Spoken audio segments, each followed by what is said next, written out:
Fabien, bonjour, Marc Duzan du Midi Olympique. Écoute, Bernard Laporte disait dans nos colonnes lundi qu'il était favorable à ce qu'Antoine Dupont garde les galons du capitaine, mais que la décision t'appartenait néanmoins. Alors est-ce que tu as tranché à ce sujet, voilà. Je trouve que c'est un sujet, bien sûr, mais est-ce qu'il faut en parler maintenant? Est-ce qu'il faut remettre sur la table maintenant une discussion qui concerne nos hommes qu'il faut respecter? Antoine a fait un tournoi formidable, il est un grand capitaine de l'équipe de France de rugby, il est un grand joueur, hein. Et puis, il y a nos 5 capitaines qui l'accompagnent. Ils sont importants, Julien Marchand, Greg Aldrit, Anthony Gelonge, Gaël Ficou qui termine tous les matchs capitaine, puisque on coach Max Lecu avec. Et puis il y a Charles. Charles qui a repris le week-end précédent avec Toulon contre Montpellier. Et on va le suivre, on espère qu'il va revenir très vite en forme pour candidater à ce groupe et éventuellement jouer avec les Barbarians. On ne sait pas, on va voir. Il n'y a aucune raison de remettre en question que, le capitaine de Charles, bien sûr, d'Antoine, bien sûr. Mais il y a une histoire qui existe depuis 2 ans et tout ça, si vous le voulez bien, on vous en parlera quand on aura partagé entre nous. Là, il y a quelque chose de... On doit être transparent et partager, mais là, il y a quelque chose qui touche aux hommes et au respect des hommes. Et si vous le voulez bien par rapport à cette question, on prendra le temps de vous répondre dans quelques mois.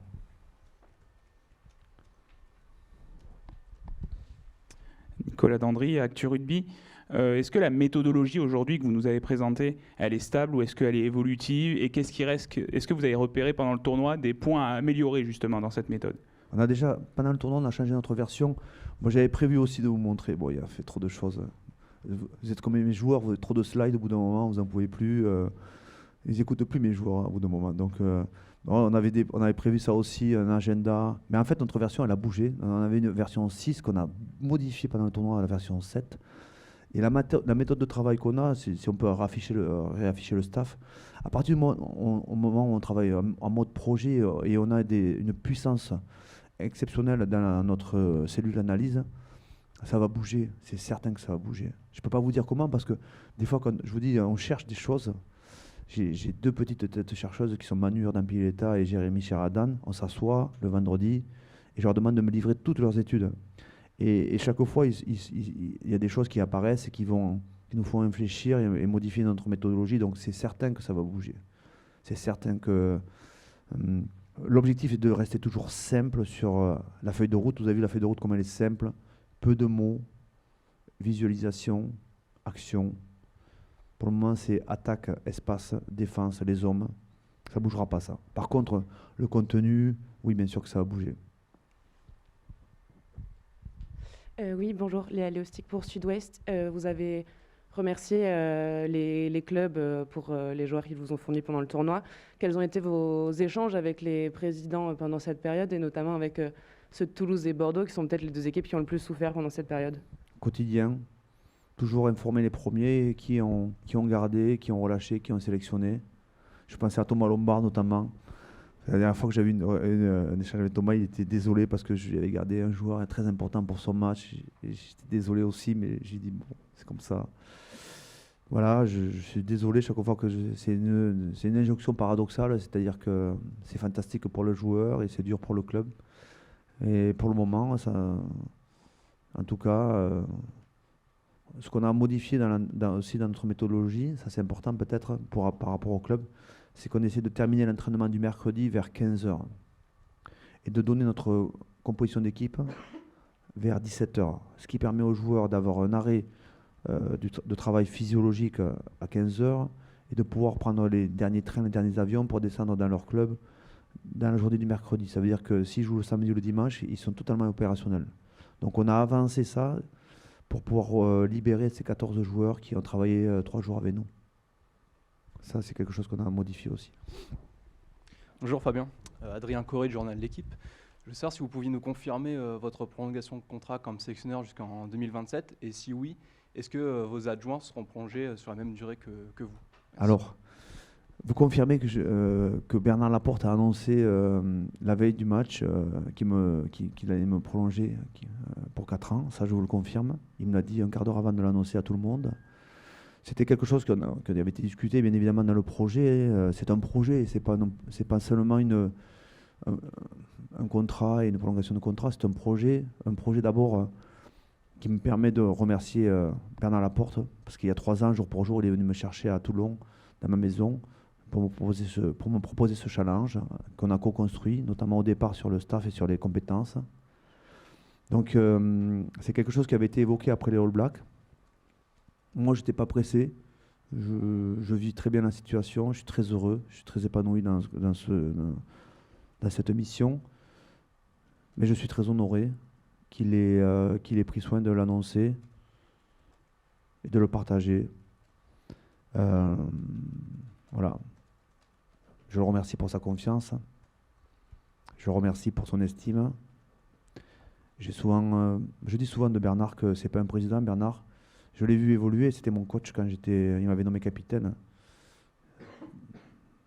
C'est un grand président. Je dirais même, il a une posture de roi. Voilà.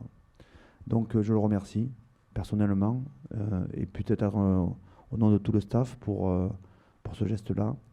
Et concernant ensuite tout le staff que vous voyez affiché, eh bien, ça sera l'objet une fois que j'aurai re-signé, parce que je n'ai pas re-signé. Donc je pense que ça va se faire dans les jours à venir et les mois à venir, de discussions individuelles, bien sûr, sur quels sont les souhaits de chacun, quels sont les désirs de chacun,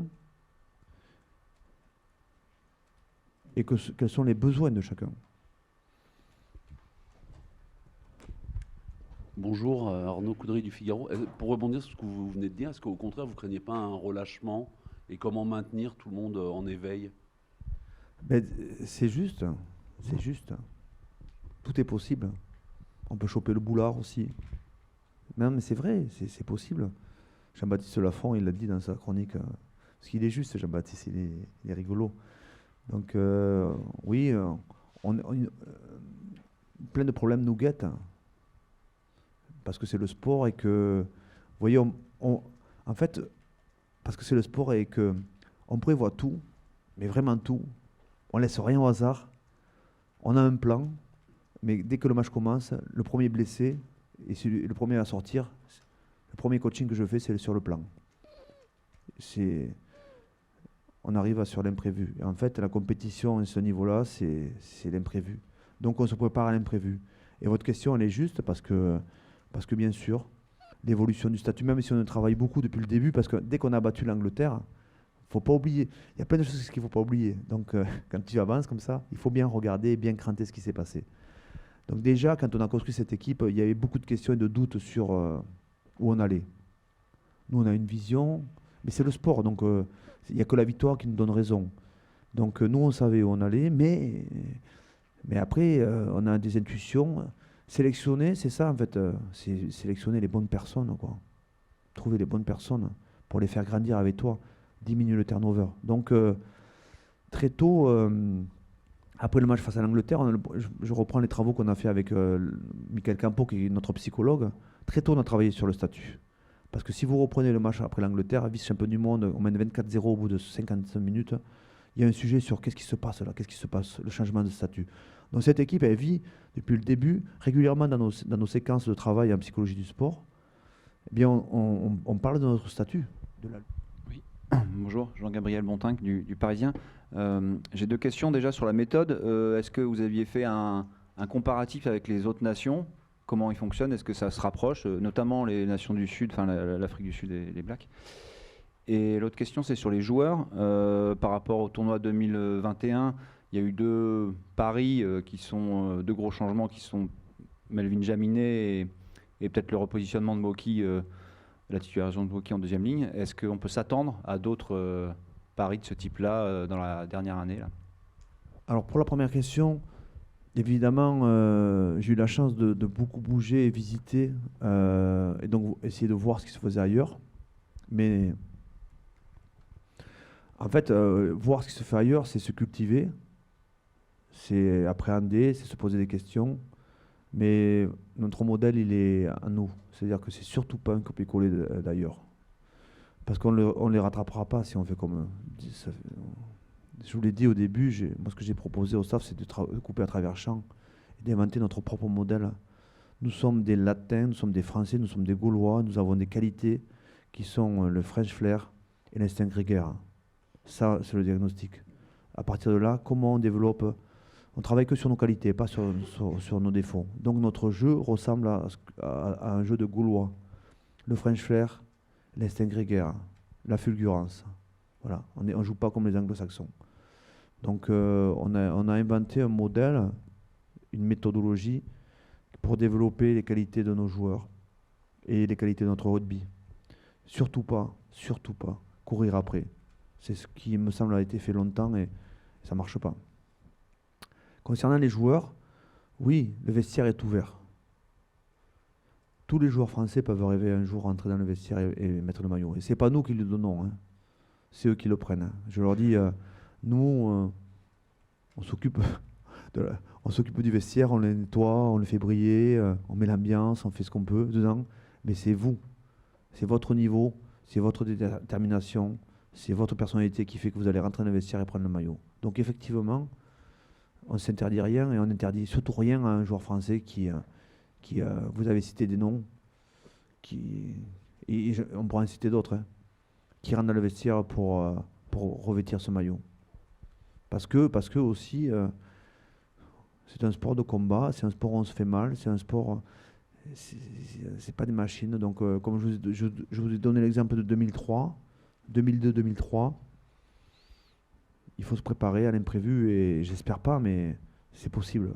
On peut avoir des méformes, des problèmes individuels chez certains joueurs et il faut qu'on continue à avancer, il faut qu'on continue à construire.